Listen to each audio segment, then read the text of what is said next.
बॉबी ने अपने तैयार किए हुए हथियार निकाले और समुद्र में जिलोग पर गोलियां चलानी शुरू कर दी, लेकिन बॉबी को जल्द ही इसकी कीमत चुकानी पड़ी। जिलोग ने अचानक हमला किया और उसे घसीटकर मार डाला। डंकन ने आसपास की स्थिति को देखा और पास के छोटे से द्वीप की ओर जाने का फैसला किया। हालांकि वहां कई छिपे हुए पुल हो सकते थे, यह एक गोताखोरी क्षेत्र था और कैंगलोग को प्रवेश करने में सक्षम नहीं होना चाहिए था। फिर कैंगलोग ने बार बार माली टेक्करें शुरू की। सभी ने पहले ही जहाज से कूदने की तैयारी शुरू कर दी थी। टॉम के परिवार ने बचने के लिए पानी में कूदने का फैसला किया। सबसे बड़ी बेटी केबिन में भाग गई और मदद के लिए कॉल करने के लिए रेडियो का इस्तेमाल करना चाहती थी। जब लाओ बाई ने ये देखा तो वह उससे रोकने के लिए जल्दी से गया। वह नहीं चाहता था कि उनके समूह का प्रतिबंधित क्षेत्र में प्रवेश उजागर हो। इस समय जहाज हिल गया और सबसे बड़ी बेटी नीचे फिसल गई। सौभाग्य से उसने जहाज के किनारे को पकड़ लिया। प्रेमी ने अपनी प्रेमिका को पानी में गिरते देखा, बिना किसी हिचकिचाहट के कुछ उठाया और बचने के लिए समुद्र में कूद गया।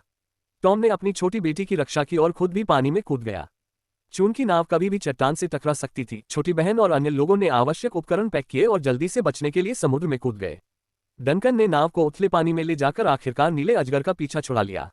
लेकिन जैसे ही वह हंस रहा था, खतरा फिर से आ गया। नाव बहुत तेज चल रही थी और ब्रेक लगाने का समय नहीं था। अंत में वे केवल एक उचित स्थिति चुन सकते थे और सीधे किनारे पर पहुंच सकते थे।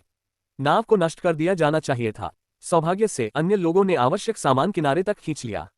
नीना इतनी थकी हुई थी कि वह किनारे पर हाँफ रही थी। उसने ध्यान नहीं दिया कि पास में एक आराम कर रहा अजगर खड़ा था। तभी नीना की गुस्से से भरी चीख सुनाई दी।